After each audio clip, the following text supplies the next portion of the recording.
আসসালামু আলাইকুম। আহ blogs by বাবু থেকে আপনাদেরকে স্বাগত জানাচ্ছি। আজকে আপনাদের জন্য একটা পিসি বা ল্যাপটপের টিপস নিয়ে আসলাম। আপনারা অনেকেই চান যে স্লো ল্যাপটপ বা স্লো পিসি কিভাবে ফাস্ট করা যায়, বা একদম নতুন ইনস্টল করলে যেরকম ফাস্ট হয় সেভাবে কিভাবে ফাস্ট করা যায়, সেটার জন্য আজকে একটা ছোট্ট টিপস। আশা করি সবার ভালো লাগবে।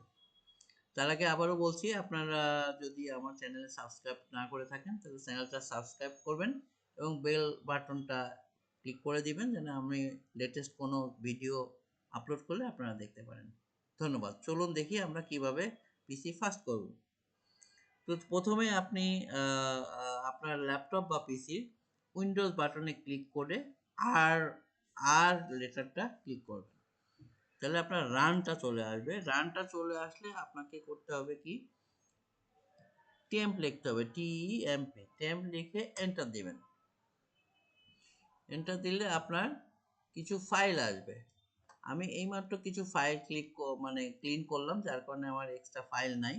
তো ফাইল আসলে এখানে যে ফাইলগুলো আসবে সেই ফাইলগুলো কন্ট্রোল এ দিয়ে সিলেক্ট করে ডিলেট দিলে আপনার ফাইলগুলো ডিলেট হয়ে যাবে। ঠিক একই রকম আরেকবার আপনারা উইন্ডোজ দিয়ে আর প্রেস করুন, দেন টেম্পের আগে পার্সেন্টেজ দিন, টেম্পের পরে পার্সেন্টেজ দিন,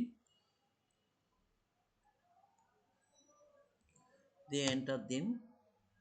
দেওয়ার পরে আপনার কিছু ফাইল আসবে। দেন কন্ট্রোল এ দিয়ে সব প্রোডাক্টগুলো সিলেক্ট করে, ফাইল ফোল্ডারগুলো সিলেক্ট করে দেন ডিলিট দিবেন। ডিলিট দিলে কিছু ফাইল ডিলিট হবে না, সেগুলো স্কিপ দিয়ে দিবেন। দেন আবার ক্লোজ করে দিবেন। দেন উইন্ডোজ প্লাস আর দিয়ে রান শেপে আপনাকে এবার লিখতে হবে রিসেন্ট।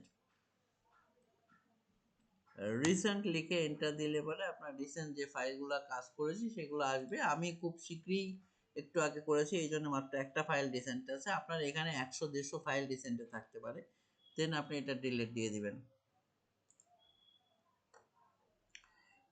ঠিক একইভাবে আপনারা আরেকটু যদি স্টার্টিংয়ে রান ফাস্ট করতে চান, তাহলে আপনার উইন্ডোজ স্টার্টিং যে স্টার্ট আপ আছে সেই স্টার্ট আপ থেকেও আপনারা উইন্ডোজ কিভাবে দ্রুত ওপেন হয় সেটা আপনি করতে পারবেন। ইনশাল্লাহ নেক্সট ভিডিওতে আমি দেখাবো কিভাবে উইন্ডোজ স্টার্ট আপ অর্থাৎ উইন্ডোজ ইনস্টল করার পরে যেভাবে স্টার্ট দ্রুত হয়, ঠিক আপনি অনেকদিন পরেও যেন আপনার স্টার্ট করার সময় খুব 20 সেকেন্ড 30 সেকেন্ডের মধ্যে আপনার পিসি বা ল্যাপটপ